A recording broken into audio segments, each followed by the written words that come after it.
Nintendo is well known for their wide range of tech demo family party games. Okay, so we've got Wii Sports, hell, Nintendo Land. I see a lot of hate on 1-2-Switch's name, and trust me, I can understand why, but there are some really fun hidden gems, even if this feels like your average Nintendo controller gimmick game. So today, I'm quickly rating and playing all 28 minigames on a 5-point sticky star scale. And you know, I'm not messing around, okay? We're going straight into this, starting first with... This is just a speed reaction game. Okay, I've had some fun with this over the years with my friends. Some fun. This game is kind of difficult, mainly because how tiny the Switch controllers are compared to previous Nintendo controllers, but this one isn't bad. I give this a solid 3 out of 5 stars. Not really anything special, but nothing too terrible, just like a solid middle ground. I was never too good at this one. Somehow I would always end up doubling the answer, but I don't know, I think I was just bad. But this one's just basically showing, oh, the Switch controllers have a gyroscope and they can buzz pretty well to where you can count. I don't really see much point for this game. I can't say I had a lot of fun with this one, and it's not too memorable, but it was a good one to try. 2 out of 5. Finally, a game for meditation. Why am I doing this? This one has a great concept for a game. Basically, just try to move the least while doing whatever the pose is on the screen. And there are tons of different poses and situations you can get yourself into. It reminds me a lot of like the old Wii Fit balance board games, but without all that hassle. It has a lot of potential behind it and can make for some really fun times. 4 out of 5. This is the perfect game for all those people that didn't have to deal with the Wii sensor bar cord. This is perfect for the Switch controllers though, and it's a solid game to try to beat the person you're going against. Untangling a chain of infinite treasures that really inspires you. There's not much to say about this one though, besides it being a solid 3 out of 5 game. I don't know. I don't know. This is seriously one of the weirdest games to play, but I mean, it is fairly fun. I don't know what could have been going through the developers' minds when they were making this one though. If you get the hang of it and go super hard and fast, you will definitely finish in first. Sorry. Very funny game, but half the time the controls don't work, but still slightly fun. 2 out of 5. This is one of my favorites personally. There are better ones ahead, but this one is genuinely a lot of fun. Since the Switch has some of the highest quality haptics on their controllers, this game is fun to try to find the exact right spot to unlock it. And going timed with whoever you're playing against is super fun. 4 out of 5. Gaming peaked right here. This is it. There are no more games needed. There's no point in even trying any more game developers. This is one of the most fun and enjoyable Nintendo games to ever come from their consoles ever. And I'm not even exaggerating. I've played this game countless times. And it's just so perfect. The suspense, the ready, steady, the fire. Every part, especially at the end, being able to see the exact angle and shot and the time it took to shoot is genuinely one of the most replayable games with friends, and it's also fun to try and see if you can get a faster time. I'm gonna need more stickers after this one. I give this one 6 out of 5 stars. Good concept, bad execution is literally the only way I can describe this. I can never figure out how to really make this work. It's just timing it against the person you're playing with, but I can never figure out when the Switch thinks it's coming down, but it's a fairly basic game. 2 out of 5. Boy, I love gambling. Why do I not love this? This is basically just a game of trust and figuring out if the person you're playing with is acting like you don't have a good roll or something, but it's really off to luck. Pretty average game. Can be fun if you make it fun though. 3 out of 5. This one I have to say, I have gotten a lot of enjoyment out of, and I don't know why. If they're just people shouting commands at me, it makes my life so much easier than, you know, thinking. But when I have to think during this game, it throws me off so bad, and I fuck up so much, I'll be honest. But this game can be super fun with a friend. This one is solid, 4 out of 5. They just don't learn. I think the developers were just really thirsty when they were coming up with ideas, but the best way to describe this is basically just a hot potato game. Try not to get exploded on, and you'll be fine. This game also shows off pretty well how nice the haptics can be. It is just a pretty mid-range game though, and you can do this by yourself, but it can get messy. 2 out of 5. I just love my life. This one I've probably played maybe once before this. It really just feels like another one of those tech demo games to show that the controller can tell which way you're pointing. 1 out of 5.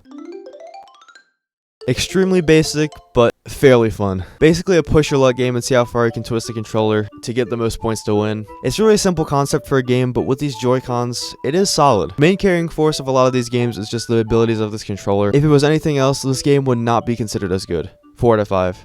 Okay, serious question. I have a serious question here. How did they manage to mess this one up? Table tennis is a very simple game. Hit the ball across the table to try to make the other person fail and get a point. Boom.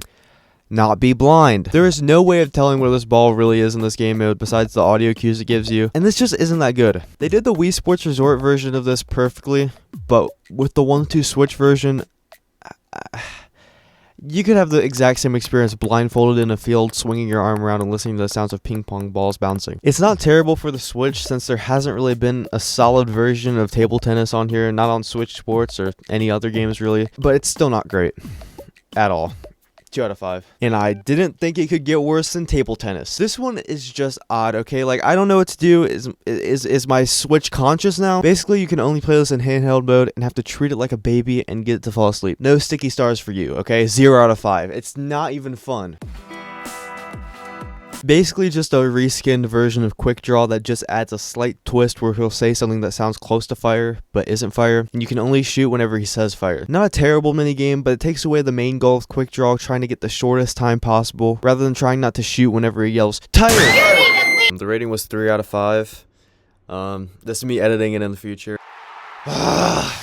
Yet again, they don't learn. This one is somehow worse than table tennis on here because you just have to imagine when you think you're going to be hitting the ball, which I just don't understand. I'm pretty sure Nintendo is the first company that I know of that wants video games to not use the entire video aspect in the games. And you know, I do expect a lot of Nintendo to take on baseball half the time. Okay, so they've had some fun baseball games, and I swear you're missing out if you've never played tabletop baseball on Wii Party U. It is genuinely one of their most fun games, which I'm really not sure why they never did this on 1-2 Switch. The things they used for the gamepad on Wii Party U could have worked so well on the Switch, but that just doesn't show the Joy-Cons, so no. But for this game, it's just the same experience as doing different hand movements from table tennis and just imagining everything else in between.